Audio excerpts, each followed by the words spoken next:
రోజంతా సూర్యుడు తన ప్రయాణం కొనసాగించిన శివలింగాన్ని విడిచిపెట్టని నీడతో అద్భుతాన్ని ఆవిష్కరించే ఒక ఆలయం ఉందని మీకు తెలుసా?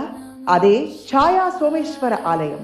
కాంతి, శిల, కాలం ఈ మూడింటి కలయికలో నేటికి మానవ మేధకు అందని ఒక దివ్య రహస్యంగా ఇది నిలిచిపోయింది.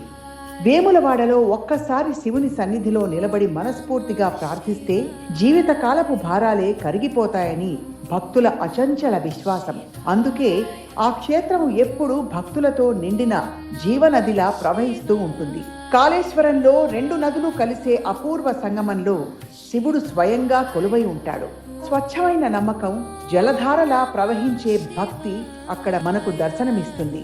రామప్ప ఆలయం దాదాపుగా 8 శతాబ్దాల చరిత్రను మోస్తూ జీవకళ ఉట్టిపడే శిల్పాలతో ప్రతి శిలలో ఒక కథ, ఒక ప్రార్థన.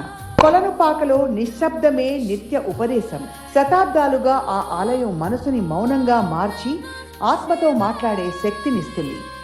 నల్లమల అడవుల నడుమ శివరాత్రి కేవలం ఒక పండుగ కాదు, అది ఒక తపస్సు, ఒక తీర్థయాత్ర, శివుని వైపు నడిపించే ఒక అంతర్ముఖ ప్రయాణం. కీసరగుట్టలో ఆ ఒక్క రాత్రి కొండలన్నీ వేలాది దీపాలతో వెలిగిపోతాయి. భూమిపైన ఒక దీపాకాశంలా శివభక్తి జ్యోతి ప్రజ్వలంగా వెలుగుతుంది. తెలంగాణ భూమి శివతత్వం శ్వాసిస్తున్న ఒక పవిత్ర భూమి. మహాశివరాత్రి కేవలం ఆచరణ కాదు, ఒక అనుభవం, ఒక అవగాహన, శివత్వంతో ఏకమయ్యే ఒక దివ్య ఆహ్వానం. రండి, భక్తిపూర్వకంగా దర్శించండి, శివత్వాన్ని అనుభవించండి. మన తెలంగాణలో ఈ శివరాత్రి శివతత్వంతో తన్మయత్వం పొందండి.